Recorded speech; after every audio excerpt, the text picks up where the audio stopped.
we are going. Okay. So yeah. So we've been talking for probably like 10 or 15 minutes or something. Mhm. So yeah. So we've talked a little bit about some of your relationships and how they've just been pretty toxic, and also how you kind of work and deal with anxiety a little bit.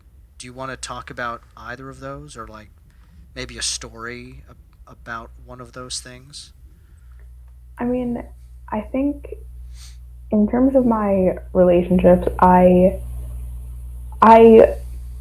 know there are definitely people who have been in worse, and I know that's not like a great way to think about it. Like, oh, other people have been in worse situations, so I shouldn't feel bad about mine. But in a way, I do kind of feel glad that I went through some of those things, just because I think it's helped me a lot in, like, I'm in a relationship right now, and like, I think it's helped me a lot to be like he'll say something even unintentionally that he definitely does not mean in any type of like any other way than he says it. Yeah, And no I'll, malicious intent, right?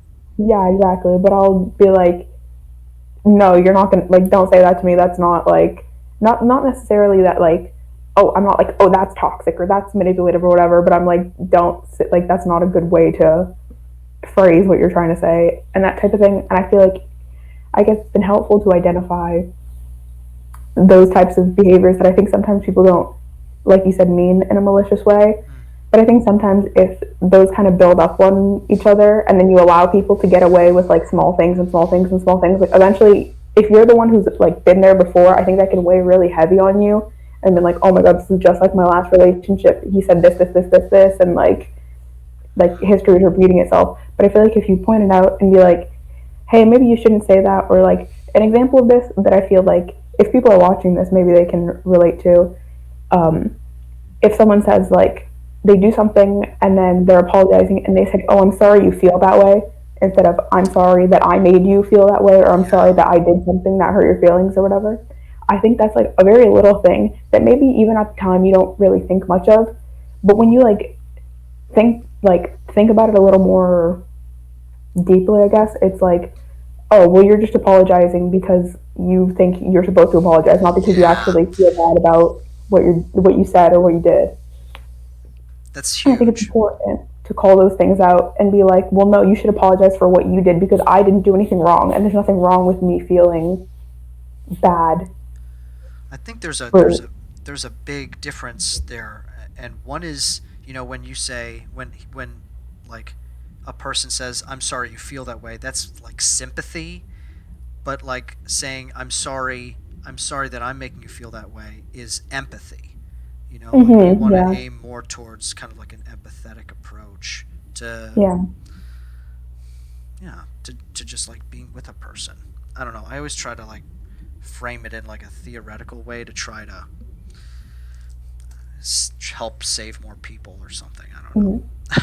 I But think another thing that is like I think hard for some people to deal with, especially if they've been in a situation like mine where they've had like multiple like failed relationships or whatever, where like my current boyfriend is nothing like any of the like shitty guys I've been with before. He's very sweet, very understanding, like incredibly patient, like, but when you've had a history of people doing things to you, and if you're someone like me who struggles with anxiety and other issues, you start to like overthink little things. And like I've been with someone and had them say, "Oh, well, I don't want to talk to you. Like I've been talking to you. Like I don't want to talk to you. I want to talk to my friends. So I'm just not going to talk to you." And at the time, I was like, "Oh, okay," because I like didn't really. I don't think I had really developed my voice yet in terms of being like, "No, you're not going to say that to me. That's not acceptable in this relationship. Whatever, whatnot."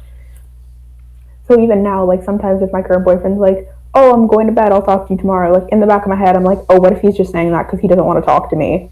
And he wants to go do something else, and he's just saying that because he doesn't want to hurt my feelings or whatever. And obviously, that's like outrageous because he's never done that, and I have no reason to think that he would be like saying goodnight to me, but then like sneaking off to do something else. But like, it's just one of those things that like, yeah, where do you think that stems from? Is it this feeling? Is it a feeling of like, oh, I'm like not interesting enough, or I'm not worthy enough, or? um, I think it could definitely stem from like my own insecurities and being like, oh well, if I'm not talking to him and I'm not like keeping his attention or whatever, maybe he'll lose interest or maybe he'll realize that I'm not that great or Mm, whatever.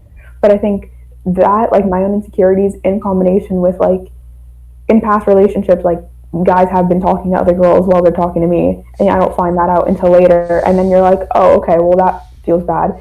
And then so going into your next relationship, you're like, well, like fool me twice, shame on me. Like I'm not gonna like sit here and act like everything's okay, and on the side I look stupid because I'm unaware that I'm being cheated on, or maybe not even cheated on if it's like not an official relationship, but you know what I mean. mm. So is that kind of something that has been recurring in your relationships? Is this like nervousness of the guy talking to other girls? Is that I mean, that's just like a random like example. Like that's like it's not like a huge thing that I'm like no? perpetually worried about. But like I think in general for a lot of people who struggle with like anxiety, you get very paranoid about things, and you start thinking of like every single possibility of like what if Yes. he's doing this? What if he's talking to another girl? What if he's just talking to his friends because he didn't want to talk to me? What if he just like is tired of me? Like I think there's so many things that like that could happen. So then you start to like think about all those things, and it just like isn't productive at all. Yeah, and then of course like that's the thing like it's like your own kind of self dialogue that is kind of the downfall of everything because Mm-hmm. then that like holds you back from actively communicating and Mm-hmm. talking about those little things like you were saying earlier like that or that could add up, right? Is that Yeah. And I think the way to I think it's kind of hard because obviously if you talk to your partner about it and they're not doing anything, they're going to say no, of course not. Like why would I be doing that? But also if they were doing it, they would probably also say no, I'm not doing that. So again, it's one of those things where like, oh well, they could be lying to me. They could, and you kind of create this like whole conspiracy in your head that like they're like working against you, whatever. And I found with my current boyfriend, like when we get into those conversations, he's like always like, listen, like I'm not working against you. Like we're on the same team. mm, Like I'm not trying to like I don't have a whole cool conspiracy guy? to like Yeah. undermine your life, which is Well, appreciated. yeah. So like actively communicating that to you like helps you. Yeah, I think it's just something that you need to establish in your relationship. Like I'm a person that I need a lot of reassurance and I need a lot of support because I'm a very emotional person. And he's not necessarily that way, but I think we've come to an understanding where I'm like, I am this way, and I need you to like match the energy and be equally as supportive as I need you to be. And I'll try to meet you halfway and be more logical when I'm being too emotional. And sometimes that works out, and sometimes it doesn't work out as well. But for the most part, it's doing okay. Wow. So like in this whole story that you've been talking about. So what is the takeaway? Like what is the lesson that you think you've learned, kind of like in a nutshell? I think that trust and communication are like the most important things in your relationship. And if you feel like they've done something to break your trust or that you can't trust them anymore, that either you need to squash it immediately and be like, okay, well, you did this thing that makes me feel like I can't trust you. So we need to talk about it and we need to sort it out. Or like it can only get worse from there.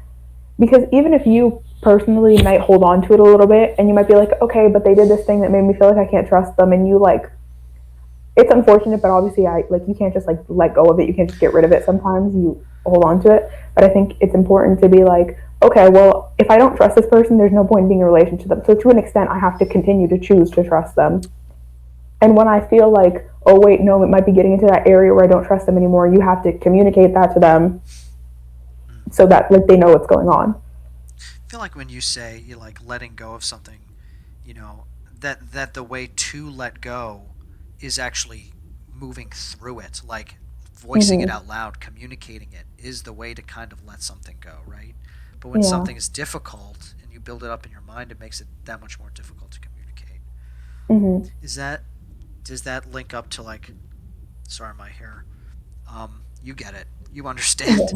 Yeah. I um understand. like does that also link up to your relationship to your anxiety as well?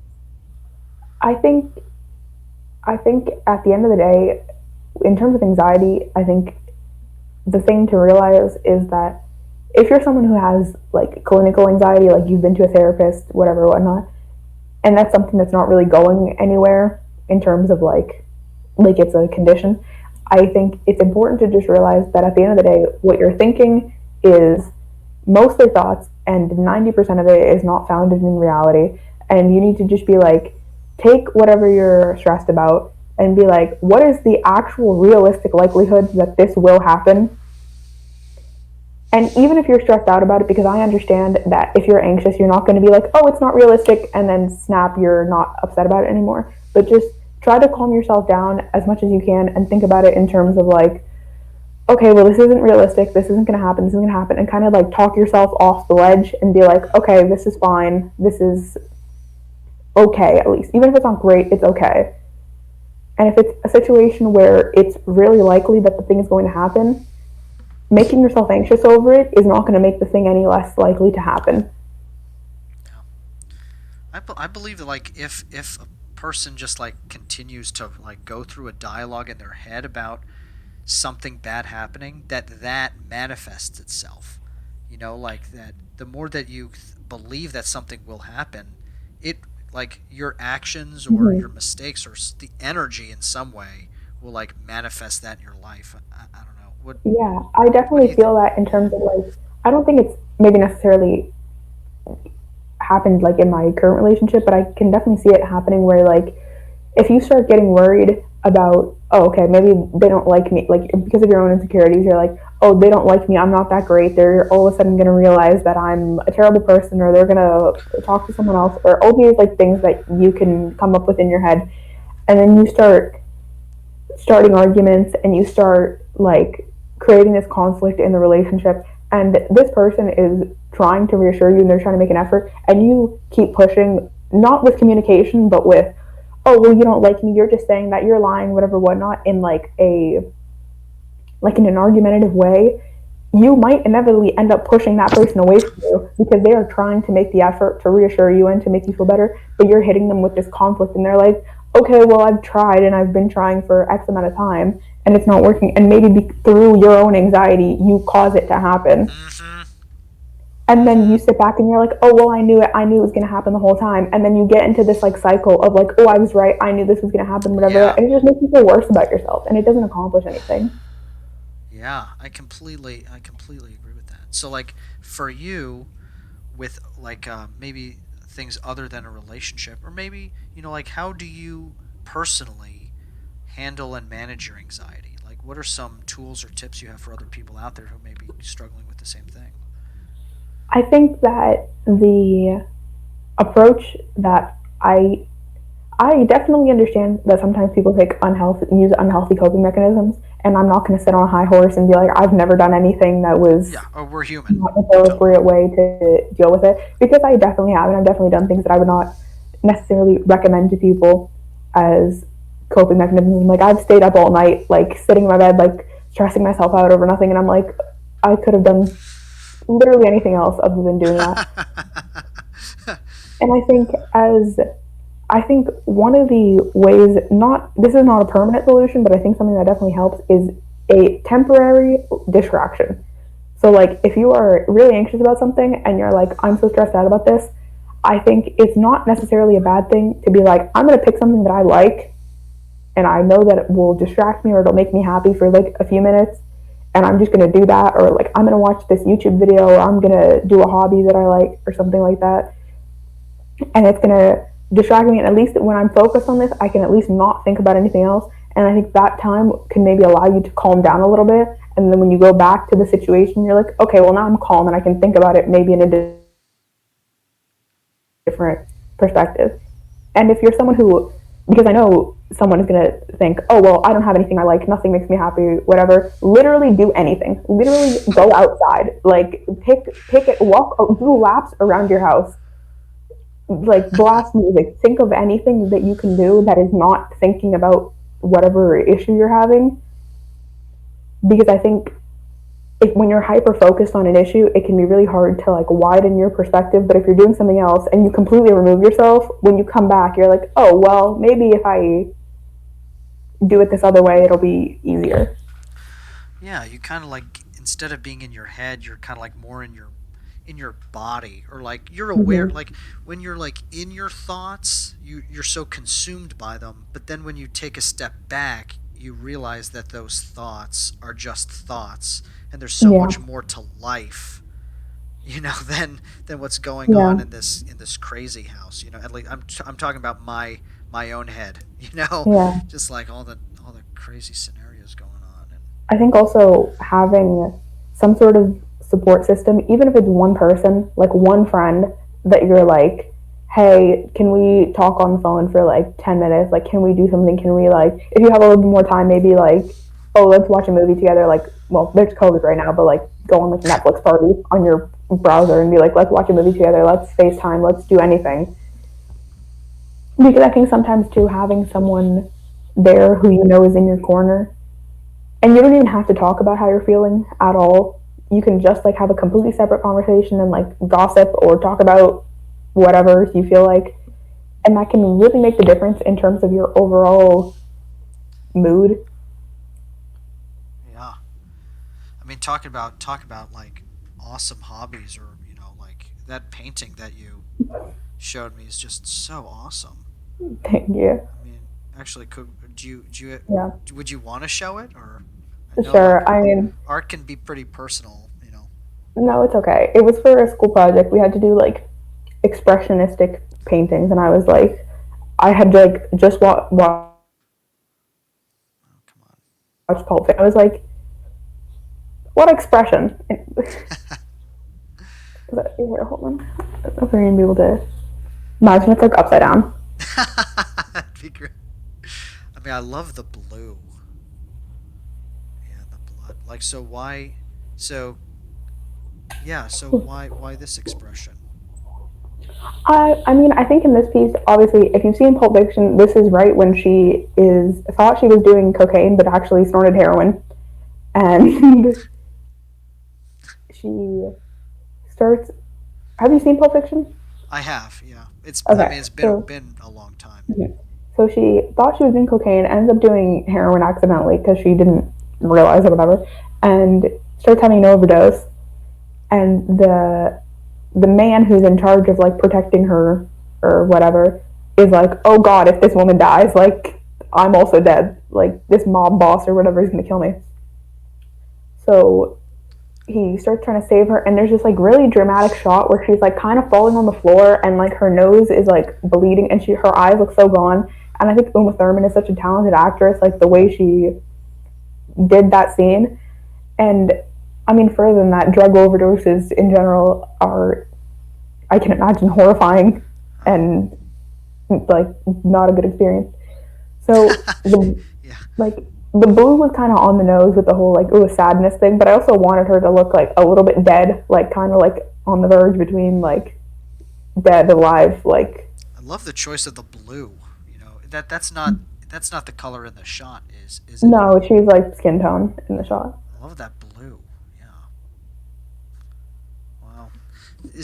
Did you ever kind of want to go into visual art like full time, as a was that ever an Um, option for you?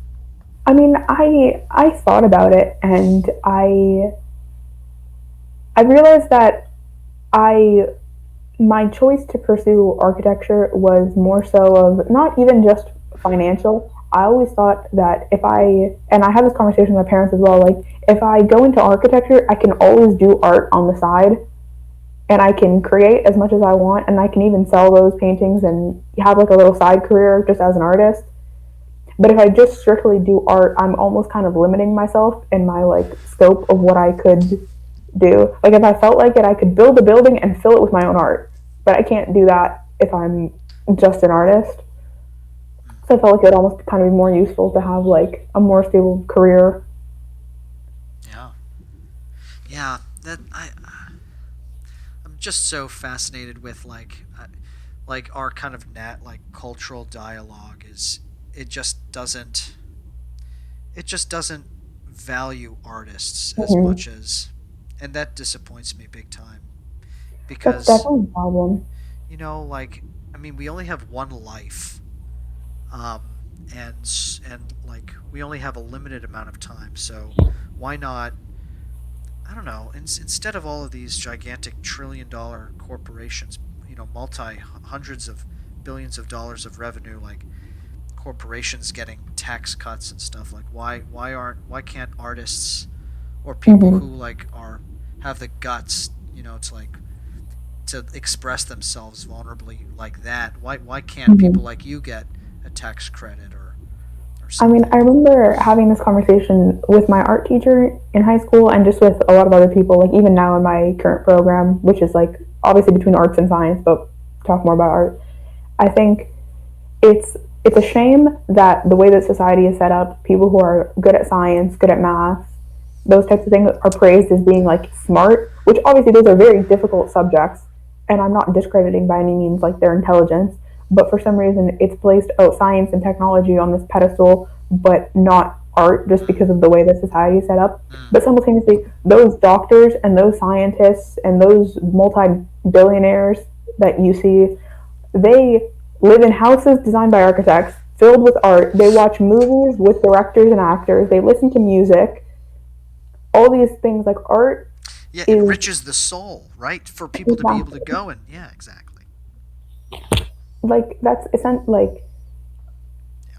those billionaires. They listen to the same music that we all listen to, and they might buy more expensive paintings or whatever. But that doesn't mean that doesn't necessarily mean anything.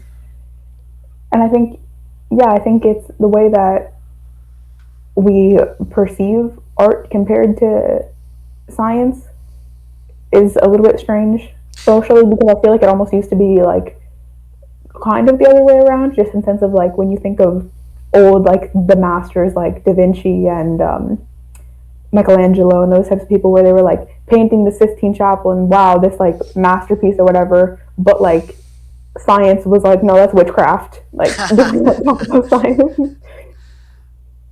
Yeah, and what you're saying too, like I agree with. It's a different kind of intelligence, right? Like the smart, like the STEM, Mm-hmm. the STEM Exactly. crew. It's they're smart, but in one way.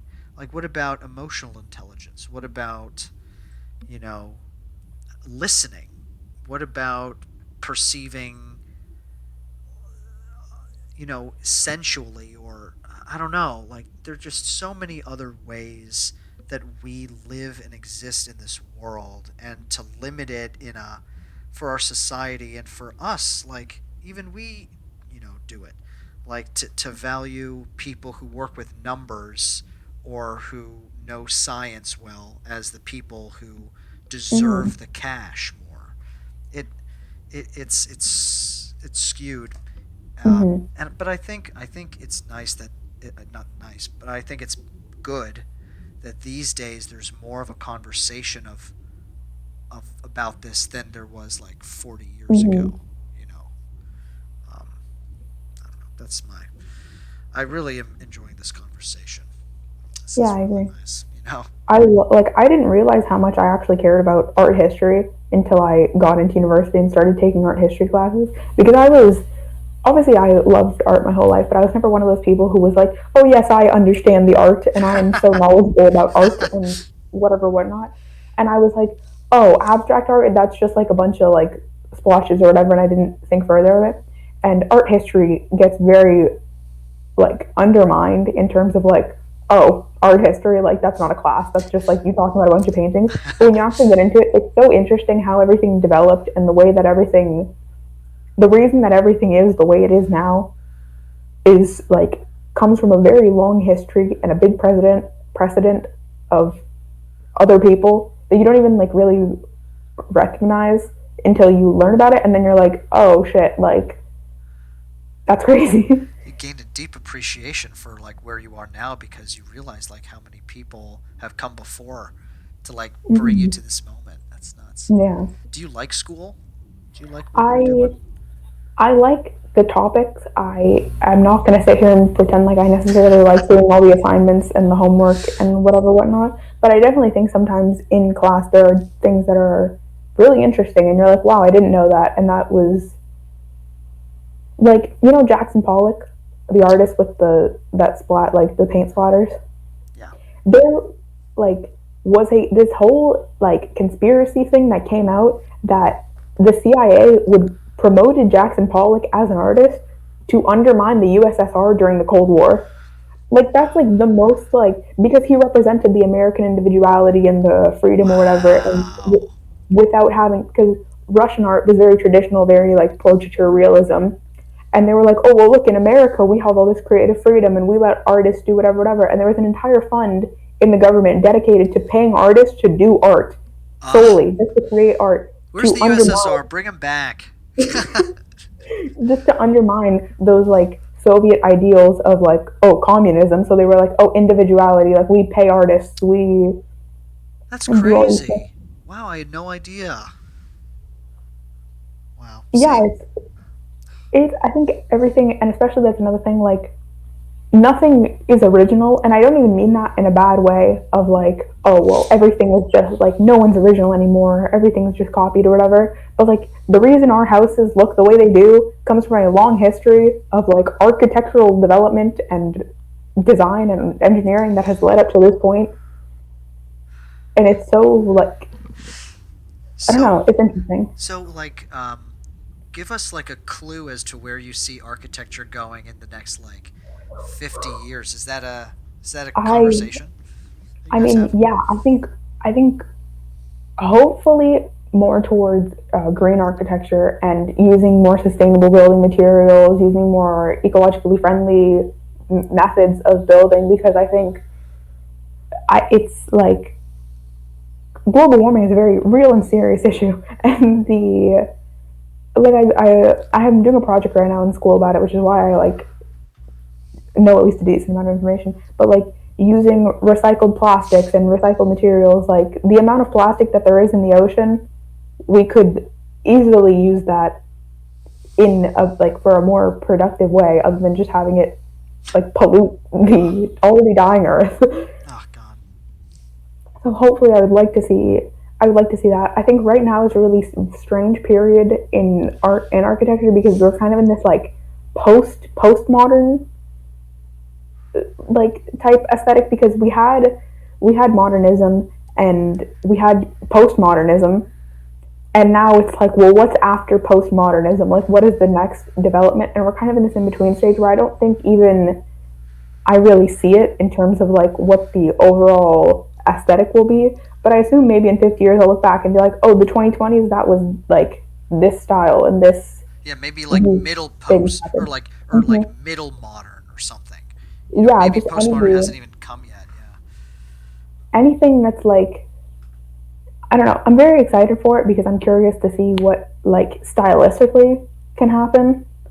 I've seen a lot of people, even in my classes, everyone's talking about how much they love Gothic architecture, and I'd Yeah. love to see that come back. Except my issue is that I'm scared it's going to turn out like kind of half-assed because of cost, and sometimes when you try to revive old styles, they kind of just look like not as good as the original.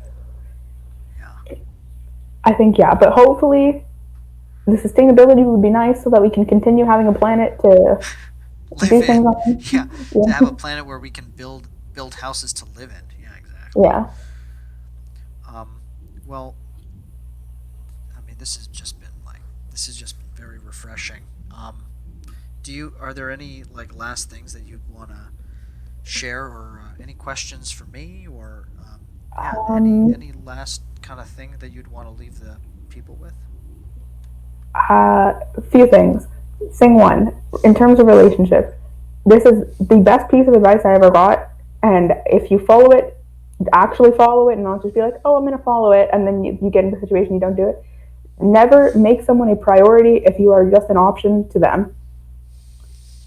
Now, don't get into the situation and then the person you're with does something wrong and you're like, oh, but I like them. No, no, no, no, no. If they're not making you, if they're treating you like an option, there's no reason why you should prioritize them. Um, in terms of mental health, if you think you have serious problems, please talk to someone about it and see a therapist, even if you don't think it'll help, or even if you go to therapy and you're like, that was stupid, they didn't tell me anything. at least have some sort of outlet for that and try to get some support, because I assure you that at least being open about it will make you feel even the smallest bit better than keeping everything Bottled to up. yourself. Totally. Um, yeah, I think that's all I have to say from my 18 years of wisdom. Well, that's yeah. That was very generous.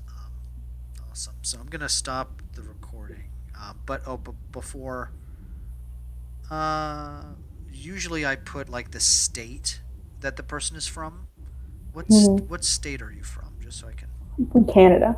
Oh, that's right. You're from Canada. That's right. I totally. I'm from Ontario, Canada. That's my province. Cool. If That's you want perfect. Yeah, you don't need to say anymore. Cool. So I'm gonna stop the recording now. Bye, everyone. to. Peace.